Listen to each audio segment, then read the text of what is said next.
जन सुरक्षा विधेयक के नाम पर सरकार पिछड़ा वर्ग का आवाज बनने वाली संगठन और आम आदमी का आवाज दबाने की कोशिश के फितरत में है। हम इसे मंजूर नहीं होने देंगे। जन सुरक्षा विधेयक विरोधी मंच का यह पहला कदम है। इसके खिलाफ पूरे महाराष्ट्र में ऐलान किया जाएगा। ऐसी भूमिका श्रमिक मुक्ति दल के डॉक्टर भारत पाटनकर ने ली है। अपना विरोध दर्शाने के लिए 17 जिलाधिकारी को निवेदन दिया गया है। इस वक्त वंचित के गणेश जी भिशे, संदीप कांबले, अल्पसंख्यक मुस्लिम के सादिक भाई शेख, आरपीआई के संजय गाड़े, चंद्रकांत कांबले और अलग अलग संगठन के प्रमुख थे। रिपब्लिकन का आवाज यानी कि रिपब्लिकन योद्धा के लिए आशुतोष वाघमोडे, जिला रिपोर्टर।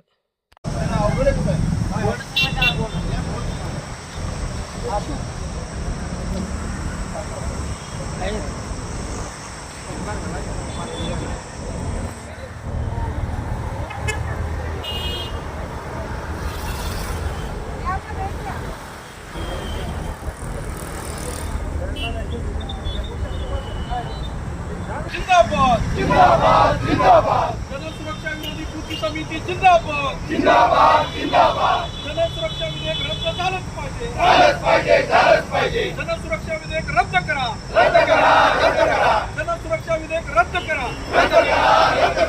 जन सुरक्षा विधेयक रद्द झालंच पाहिजे लोकांचे अधिकार जिंदाबाद लोकांचे अधिकार जिंदाबाद स्वातंत्र्य लोकशाही समाजवाद जिंदाबाद स्वातंत्र्य लोकशाही समाजवाद जिंदाबाद जन सुरक्षा विधेयक रद्द झालंच पाहिजे जन सुरक्षा विधेयक रद्द झालंच पाहिजे अरे कोण म्हणतंय करत नाही कोण म्हणतंय करत नाही या सरकारचं करायचं काय या सरकारचं करायचं काय जन सुरक्षा विधेयक रद्द करा जन सुरक्षा विधेयक रद्द करा आम जनतेची एकजूट जिंदाबाद पाहिजे जन सुरक्षा कायदा रद्द झालाच पाहिजे आणि या सरकारचं करायचं काय खाली मुंडी वर सरकारचं करायचं काय खाली मुंडी वर जन सुरक्षा कायदा रद्द झालाच पाहिजे लोकांचे अधिकार टिकलेच पाहिजे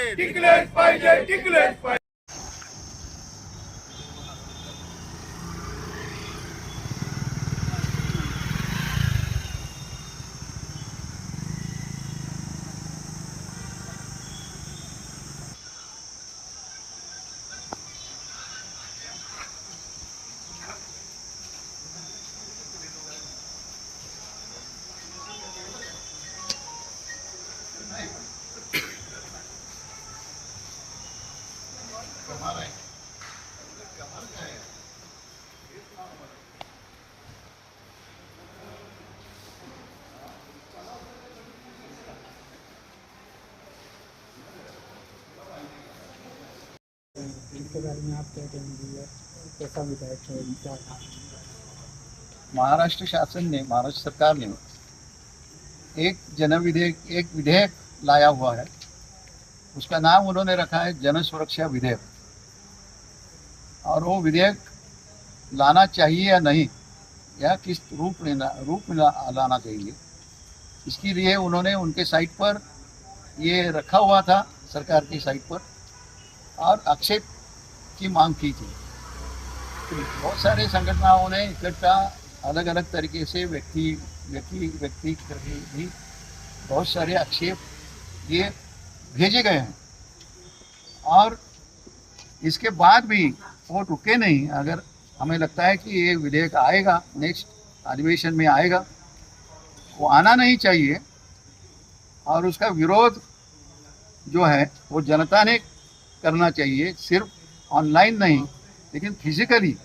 जनता, औरतें, पुरुष, ये जो युवा हैं, ये सभी लोग इकट्ठा आके ये निदर्शन होना चाहिए।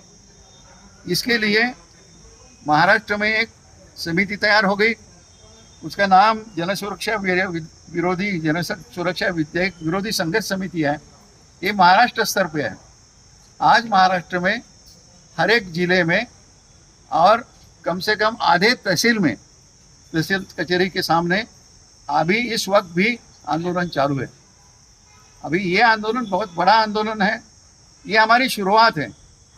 ये सर नाम जो रखा है जन सुरक्षा, ये नकली नाम है। ये जो नाम है जन सुरक्षा के लिए, इसमें कुछ भी नहीं है।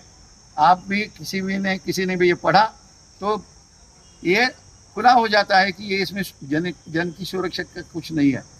तो इसमें क्या है, आंदोलन करने के लिए कितने हम रोड़े डाल सकते हैं, लोगों के लोकशाही जो जनतांत्रिक अधिकार हैं उनको दबाने के लिए क्या कर सकते हैं, लोगों को जो बोलने का अधिकार है, राइट टू एक्सप्रेशन है, खुद का जो भाषण करने का अधिकार है, मोर्चे निकालने का अधिकार है, सभा लेने का अधिकार है, लेख लिखने का अधिकार है, और जो भी कुछ घटना ने अधिकार दिए हैं उसका अमल करने के लिए, जनता तक पहुंचने के लिए जो भी कुछ अधिकार हमें दिए हैं घटना ने, ये अभी तक चालू थे। आणीबाणी में कुछ अधिकार के बारे में एक रोड़ा डाला गया था बहुत बड़े पैमाने पर, लेकिन वो छोड़ के ये अधिकार अभी तक बरकरार है।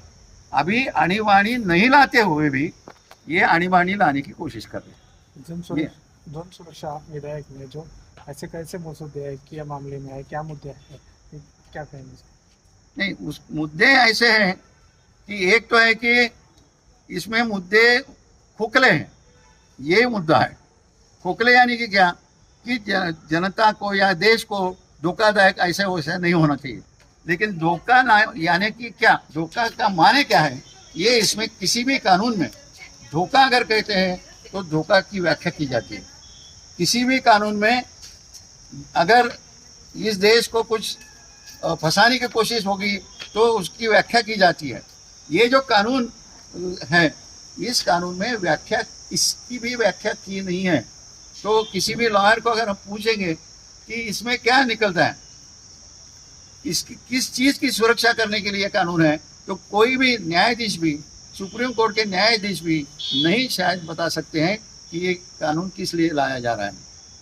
इसका एक ही मकसद है कि कुछ नहीं बताते हुए एक जनरल कानून बनाना और कुछ भी कारण नहीं देते हुए किसी को भी अंदर डालने का अधिकार प्राप्त करना।